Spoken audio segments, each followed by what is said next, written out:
Thanks everyone for joining us at the Black Wall Street Times. I'm Alexandria, your podcast host, and today we have Kalisha Figures. She's a senior advisor at When We All Vote, and she's going to talk to us about making sure that we're able to get young people energized and ready Uh, to vote. We just had our primary elections in many states. I'm in one of those states in Maryland. So we had our primary elections, and I know there were primary elections in New York. And so we just want to have our viewers talk to you guys today. Just talk to our viewers to just learn about what we can do moving forward. So, Kalisha Figures, can you just tell us a little bit about your role at When We All Vote and what made you get involved in Michelle Obama's organization? I am a senior advisor at When We All Vote, and I'm Mhm. I'm so excited to play that role. I get to steward our strategy for engaging people across this country, and particularly young people and communities of color. When We All Vote is a national, nonpartisan organization founded by former First Lady Mrs. Michelle Obama, and we have three goals. We want to increase participation in every election. So that doesn't just mean people are coming out every 4 years to vote. That means our midterm years. It means primaries. It means local school board races and everything in between. We want to close the race and age voting gap. We know that Mhm. there are gaps for young people. There are gaps Mhm. for people of color, and we want to close those participation gaps. And we also want to change the culture around voting. So a lot of what you'll see about us is we're not doing the conventional check your voter registration and call it a day. We are talking to young people, talking to, voters where they are on their couches, through their phones, through the culture, in cultural moments, to really get them excited about voter participation. All right. Well, thank you so much, Kalisha. So you were just telling me about your career at When We All Vote and just how you got started, and just tell me a little bit about why this particular job and why it's so important right now in this moment in politics. I mean, in this moment, I think when I think about specifically young people across this country, when I think about young people of color, like they want Hmm. to see themselves in this democracy. And at the same time, there are so many threats to our democracy right now. Hmm. But I mean, what we've learned about young people through this role, we just launched a new effort called Pass the Mic to Gen Z. We've researched heard from tens of thousands of young people across this country. They are Hmm. hungry for a strong democracy. They care about issues. They want to show up. They want their voices to be heard. And so it's a tough moment, but Hmm. it is also a promising moment when we listen to Hmm. this generation. And the reason why I think this work is so important right now, because we have the opportunity to get it right. We have the opportunity to listen authentically to young people, to get them the information that they need about connecting the issues that they care about to showing up at the ballot boxes, right? So there's so much opportunity there. And I think our democracy looks so much stronger when it is representative of the people within it. And we do that through exercising that power of voting. Yeah, I mean, that's really powerful, especially when you think about what young people care about. They care about what's happening in Gaza. They care about climate change. They care about student loans. What are some of the top issues when it comes to some of the priority issues that young people are thinking about as we head into the election? Yeah, and we have that answer because we listen to young people. We did an Okay. initial survey of almost 6,000 young people across this country, and we asked them Mm-hmm. what are those top issues. The economy is Mm-hmm. front and foremost right now. Cost of living, affordability, what young people are paying at the gas tank. They know the difference between I could fill up with 25 versus I need 45. Groceries. Um, and alongside affordability, healthcare and housing were a close second and third. The economy, healthcare, and housing. And all of those are tied to cost of living and tied, frankly, to basic needs. And, we surveyed our young, people of color, and other issues came up, right? Whether it's racism and race dynamics in this country or climate change were certainly issues that were important too. But economy, healthcare, housing, front and foremost, top of the list for young people we found. Yeah, that's really powerful. And I've seen like young people are looking at the government a little bit differently now. Are you seeing people wanting to to move away from a two-party system or have a multi-party system. What are you hearing also in Yeah, terms of well, our? here's what I will say we did learn specifically from young people. In this generation of Gen Z, only 44% of young people are actually identifying with strongly with a political party. That means more than half of young people, they might say they lean in one direction or see themselves agreeing with, one certain policies of a party and not others. But in terms of really like, I am a Democrat, I am a Republican, it's only 44% of young people. So what is that Wow. telling us? It's telling us that they are breaking the norms. We're in this political landscape where you very much so have to be on one camp or the other, right? Where we've gotten so divisive across this two-party system. But young people are really just, showing up as independents and showing up and saying that they care about issues, they care about the people who will best represent them, and they're not ready to just subscribe themselves to a party, to a party system or not. So I don't want to insinuate too much, and does Mm-hmm. that mean they want to see a, four-party system or multiple party system, or we're going to get more into that as we listen to them on solutions. But what I do know is that engaging them in a nonpartisan way, engaging them outside of the confines of a Democratic Party or a Republican Party, that is really important because they're not subscribing to this two-party system.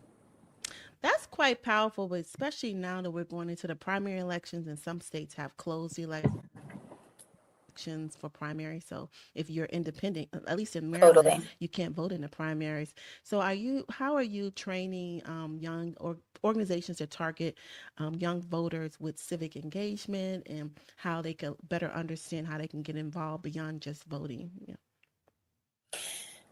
So we are, sorry, say that you're asking.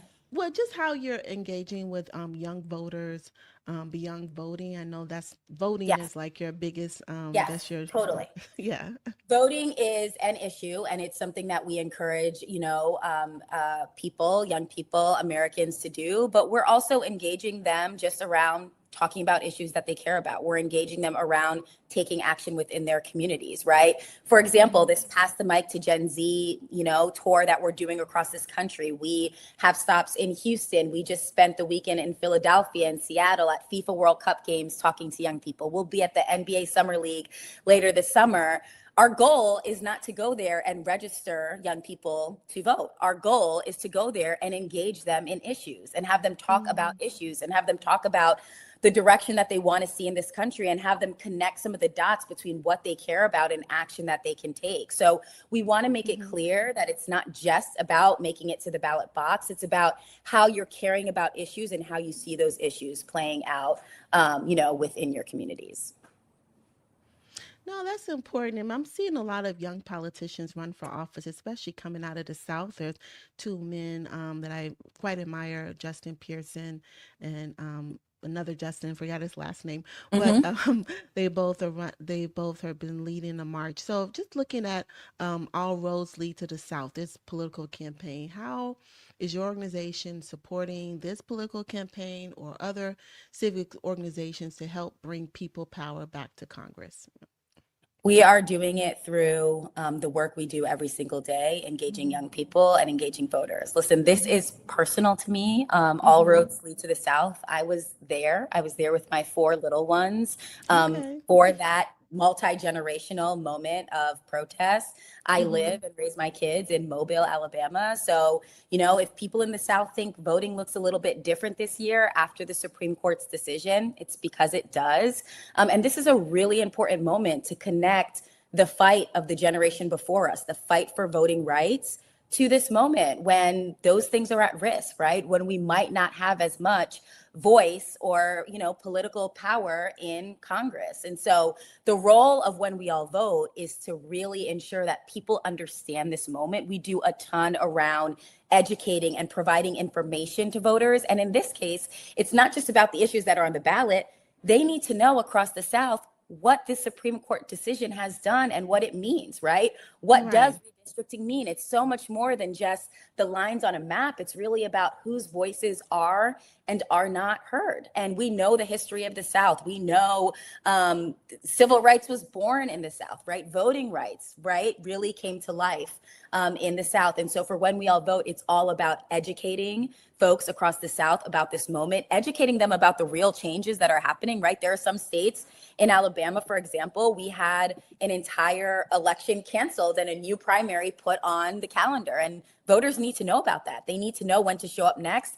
They also need to know that regardless of how you draw a map, the power is in the people.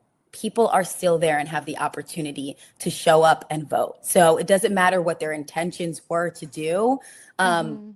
People, voters, will really have the last say. That's right. Voters will definitely have the last say. And when you think about what's happening in the South, is there like any specific actions that When We All Vote is taking in terms of addressing voter suppression?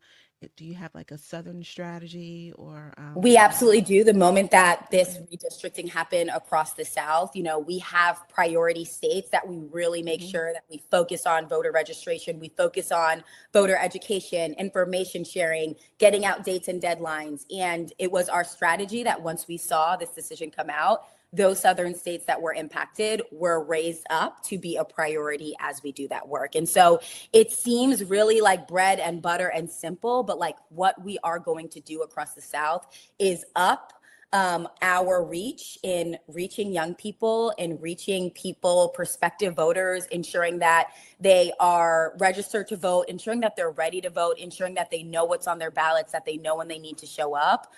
We have to do that work. And it seems really monotonous, but it's going to be really important to countering, any and all efforts to suppress voter turnout. No, that's important because there's a lot of voter apathy that's happening, particularly in the Black community, and even more so for young Black men. Politico wrote an article that stated that Black men still feel discouraged from voting and are skeptical that elections actually improve their lives. So, what is When We All Vote doing to address voter apathy in this particular demographic? Yeah. We are infused in the culture. And that is Okay. really important. We are not the ones, as staff of When We All Vote, talking to young people every single day. We know that we need ambassadors, we need celebrities, we need athletes, we need people that they trust, we need creators, we need influencers. So, one thing that we're doing is really trying to share that information with young, Black folks across this country, young Black men, Hmm. Hmm. from voices that they really trust and want to listen to and engage in, right? So that's one thing we're doing.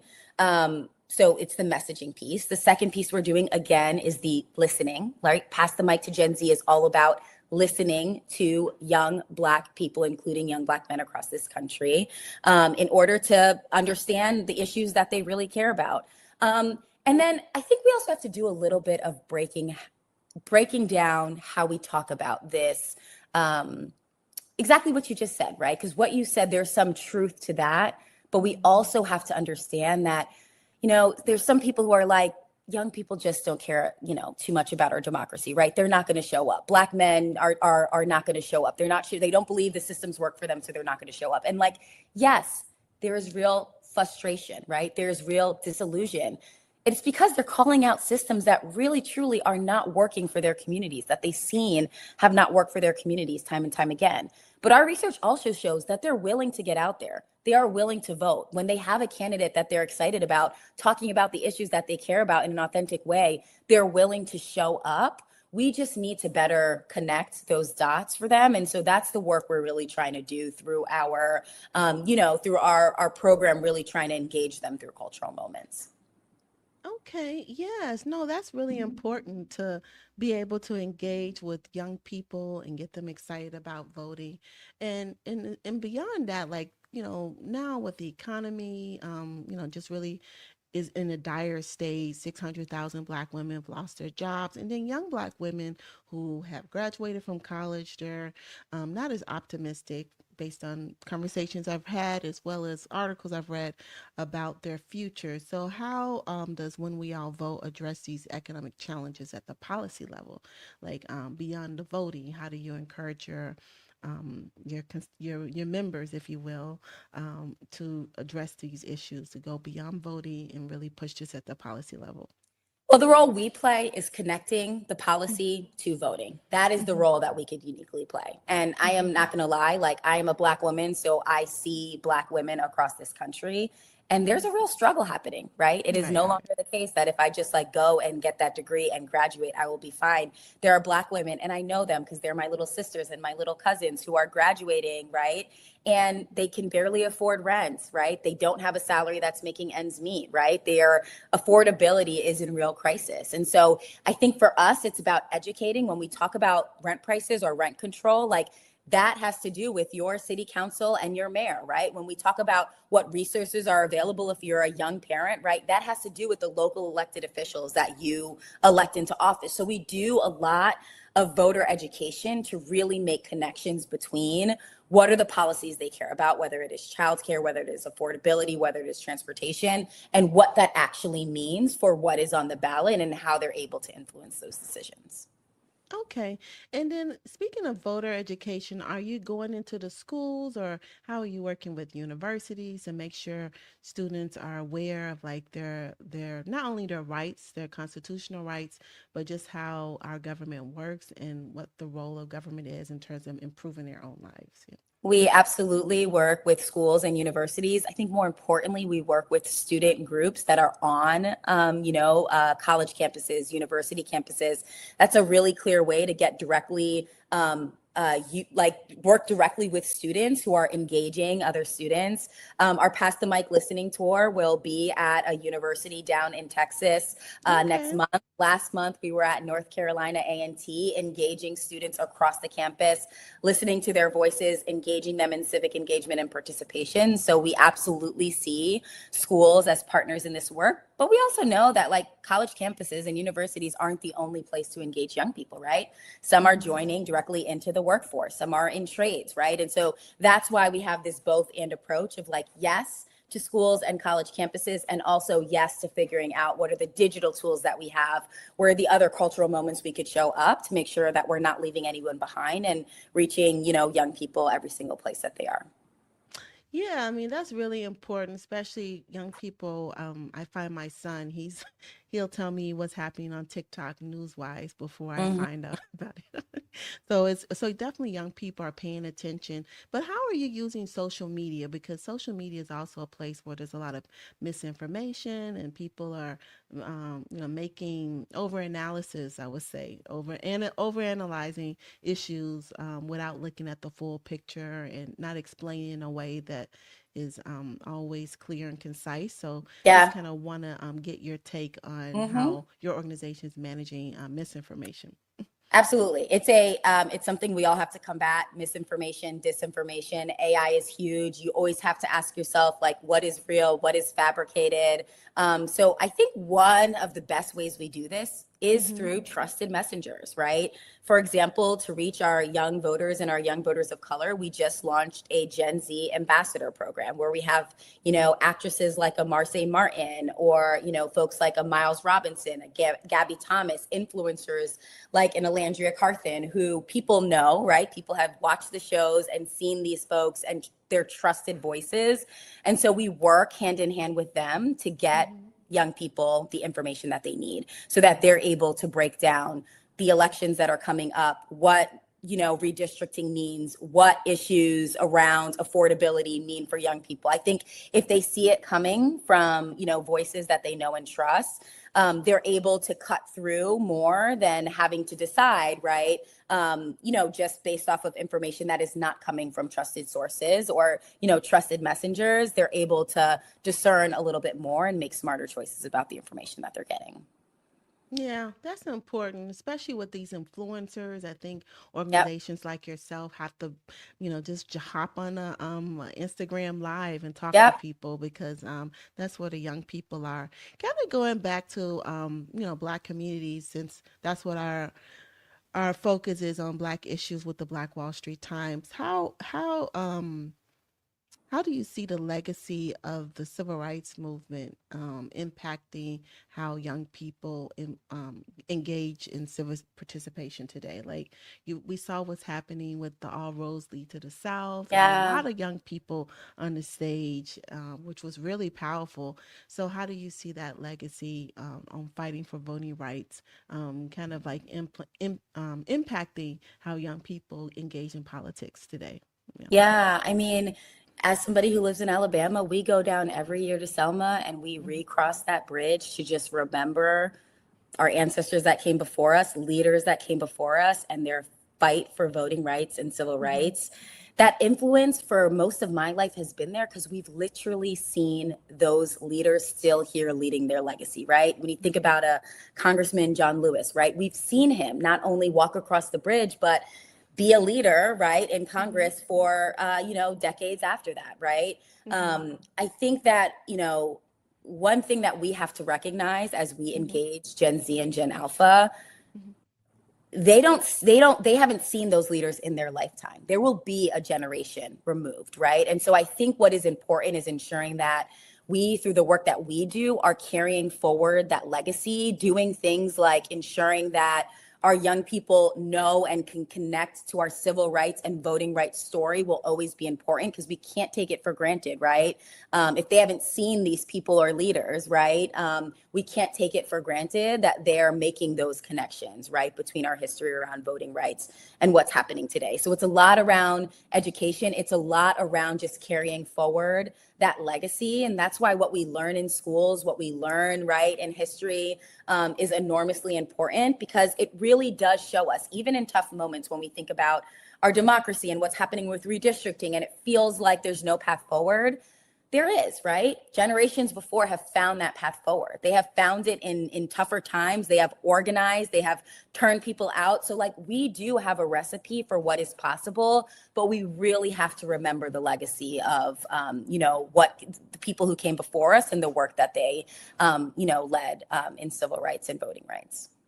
Yeah, that's important. I mean, we can't be discouraged because so many people came before us and they were able to make impact. And so, why not today, our young people be able to do the same? So, just kind of closing out, how do you see young people like making sure they stay connected to politics, not be discouraged, and be able to move forward as we move into this election season? I think I feel hopeful. I feel like Okay. there's going to be some energy from young people. It feels tough right now, but I also think that young people have seen some wins in just feeling like they have the power to organize. They have the Mm-hmm. power to see the things that they want to see in communities, right? I mean, it is no accident that as you see elections pop up in this country where you see Gen Z, young people themselves running for office, younger people running for office, it brings about a different level of excitement, right? Yeah, Because yeah, yeah. young people want to see themselves, not only in issues that they care about being reflected, but also in the people who are fighting for those issues, right? I think young people know what's at stake. I think young people love their communities. I think they care deeply about issues. So I feel hopeful that they'll rise to the occasion in this moment. Nothing in our research has told us that they are checked out and disillusioned and don't care. They're Mm-hmm. frustrated. They're frustrated Yeah, at they're real issues frustrated. happening, right? And so I think Yeah. if we listen more, do less talking at them, really engage them in an authentic way, and I think if they're able to continue to see that, like, the decision that they made led to a different outcome, that we'll start to really see an uptick in how they're showing up in voting and in our democracy. Yeah, that's important. I mean, young people are definitely engaged. They're watching the news, they're watching TikToks, they're talking Hmm. to their friends, especially in the DC area. I find kids probably talk a little bit more about politics than maybe Yep. in other countries, but nevertheless, they care. Yep. They want to change. So, yeah, thank you so much. I really appreciate this conversation. I think organizations like When We All Vote are definitely making a huge impact in making sure we have more young people voting in this upcoming election because your vote does count. So, Does it thank does. you so much, Kalisha Figures. Thank you so much for Yeah, joining us. absolutely. You're so good to be with you. Thank you. Okay.